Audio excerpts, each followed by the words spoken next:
Di na save yung kanina, nalobat yung cellphone ko. Yan pa naman yun. Ulitin na lang natin. Gamit ako ng makulay ng ballpen. Yung green kasi favorite ko. So, example, mag-assume tayo ng triangle. Yan. Tapos, let's say it's 90. Ito naman ay 60. Tapos itong degree dito, 65. Wait lang. Mamaya pagkatapos ko. Mamaya. Wait lang. Maaga pa. 11 pa lang. Tapusin nga lang to.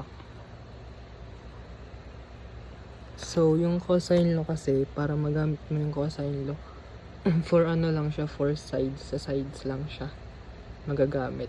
Tapos yung sine for sides and degree, pwede namang hindi ka na gumamit ng cosine law.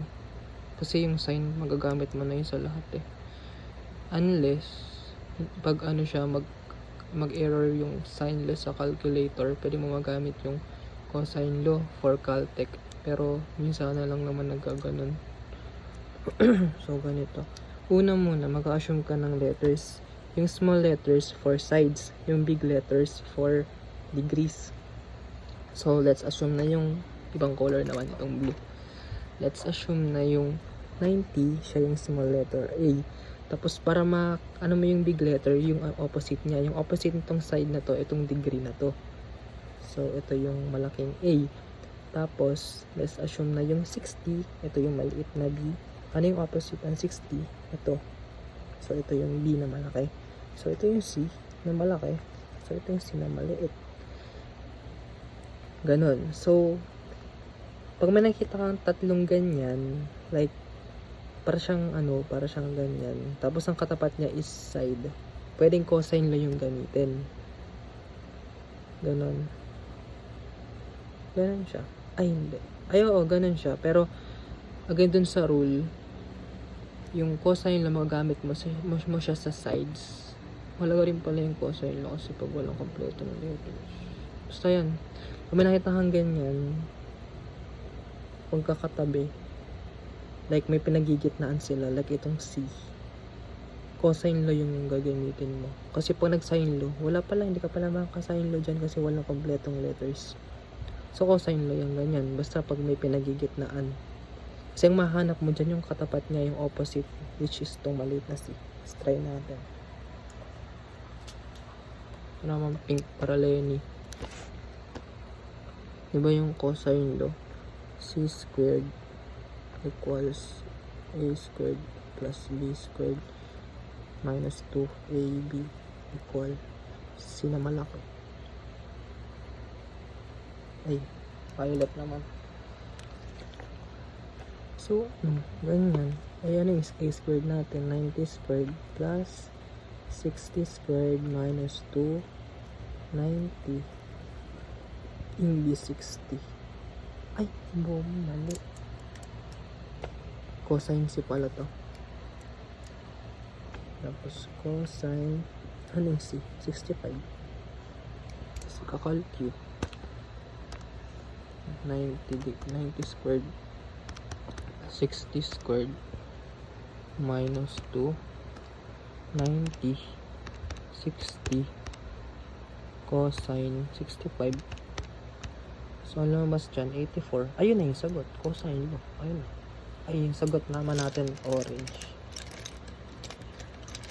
Ito, orange na ballpen. Para ano, maangas. So, sagot dyan, 84.47. 3. Kasi lumabas dyan eh. So, yun na yung ating C squared. Ay, yung C lang. Kasi na square root na natin. Hindi na siya C squared. 84.473. Ayun. So, may C na tayo. Makaka-sign law na. Kaso, ayo, makaka-sign law na. So, dito, di ka na makaka-cosine law dyan. Kasi, hanapin natin. Ito may pinagitnaan. Pero nakita na natin yung C. Dito naman, hindi pwede kasi wala yung A. Dito naman, hindi rin pwede kasi wala yung B. So, bawal na yung cosine law dyan. Sine law ka na dyan. No choice. So, yung sine law ulit. Violet. Kasi wala naman, di ko nasulat yung formula. Yung sine law, gamitin natin yung C kasi siya lang yung may kompleto. So, unahin natin yung maliit na C. Siya yung nasa taas. 84.473. Sine, ano yung malaking C?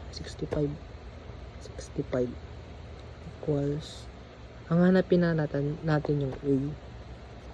Kasi initial ng apelido ko yun muna. Di, unahin yung maliit na letter, which is yung A na maliit, 90. Yung hinahanap na letter, sine A. So, ito cross multiply, magiging 84.473 sine A is equal to 90 sine 65. Tapos, para makancel to dito, ililipat natin to dito. 84.473. So, ikakalko natin.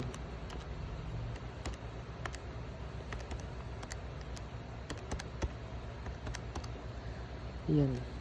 Yan yung sagot. Hindi pa pala. Sine A is equal to 0.966. So, may case sa sketch doon kay Sir, sino nga yun? Yes, Sir, ano nga yun?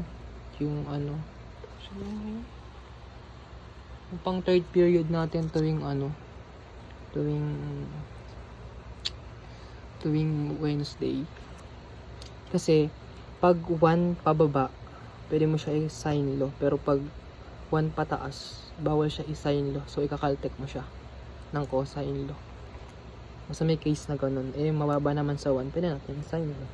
Kasi pag tamo, try nyo yan na mataas. Tinan nyo. Kasi yan A is equal to arc sine natin yan Ganyan. Tamo, i-arc sine mo yung mataas sa 1. Tamo, tatry ko. Bawal siya. Try natin ng 25. Kasi favorite ko yung 25. O, diba? Cancel. Error. Kailangan mababa lang sa 1. Basta pag lumabas dyan, pag lumabas dyan, mataas sa 1. Bawal na siya. Ikakaltek mo. Ayan, yung sagot natin is try natin arc sine 0.966. 75. Ayan yung sagot. Orange ulit. Alam natin dito para all. 75.016. Ayan. Siya yung A natin. 75.016. O yung B. So, sine na ulit yan.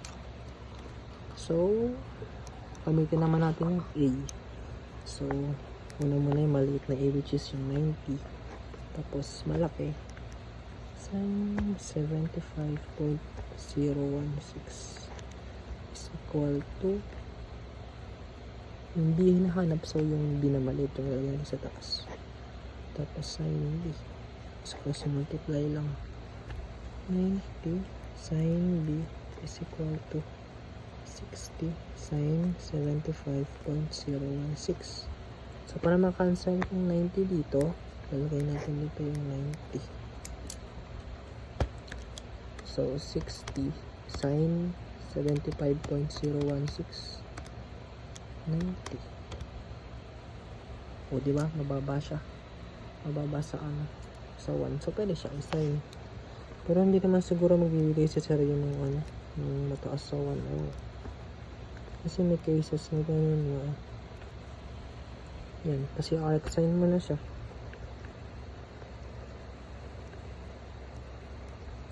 Ano ba?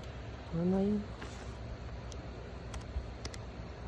0.644. Yan. Yan ang sagot. 40. 0. Basta. Yan yung sagot. 40.091. So, ito na yung sa D. Ayan. Kompleto na. Ganun siya. Tamo, itry natin yung itry natin na yung cosine law yung gamitin. So, try natin na wala tong 60. Kasi diba yan, pag ganun din siya, pwede siya. Try natin wala tong 60. Ano, sagutan natin. So, yan. Kunyari wala tong 60. Kunyari, burahin natin. Burahin yan. Kunyari wala yung 60. Try natin. So, B yung nawawala. Ang formula natin is B na maliit yung nawawala. Try natin i-cosine law.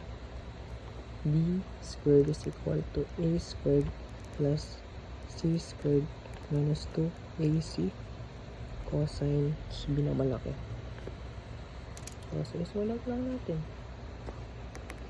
Yung A is 90 squared plus 84.473 squared minus 2, 90. 84.473 cosine 40.091. Ang calculator natin yun. Bigyan natin ang square root agad kasi dun din naman papunta yun. Plus 84.473. Sakot naman likod ko. 90.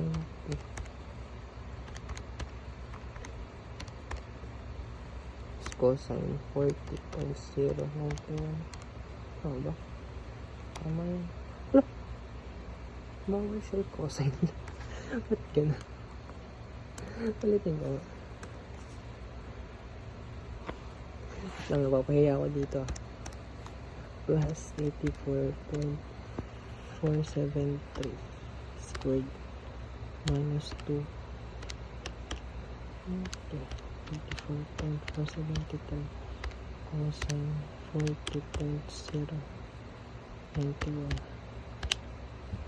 O diba? Yun yung sagot. 60. Binura natin. 60. Diba? Ganun siya ito. 0, 2, 8 or 60. Kasi pag ni-round off mo 60 lang. Hindi tama na 60. Pero pwede rin siya kasi i-sine law. Try ibrahin ulit natin. Pagkat na natin lahat para maintindihan nyo. So, sine law. Ang kompleto dyan is yung A. So, gamitin natin yung A. So, maliit muna. Hindi yung 90. Tapos, sine 75.016. Hindi kita. Tapos, ang nawawala is yung B, diba? Ang nasa taas. Yung maliit na letter B. So, siya yung nasa taas. Tapos, sine 40.091. So, cross ang potik Bisaya. Cross multiply. So, 90 sine 40.091 is equal to B sine 75.016. Para mawala yung sine 75.016, ilalagay natin dito sa baba. Wala na yan. So, i-calculator yan.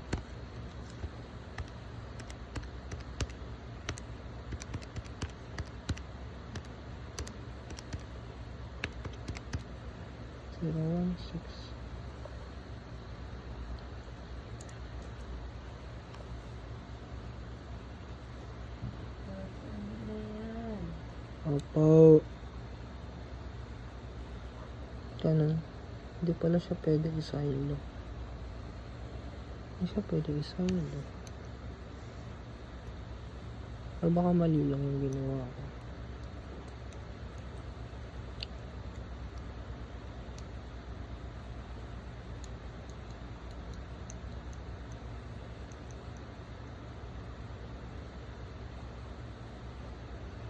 Hindi pala siya pwede isaylo basta.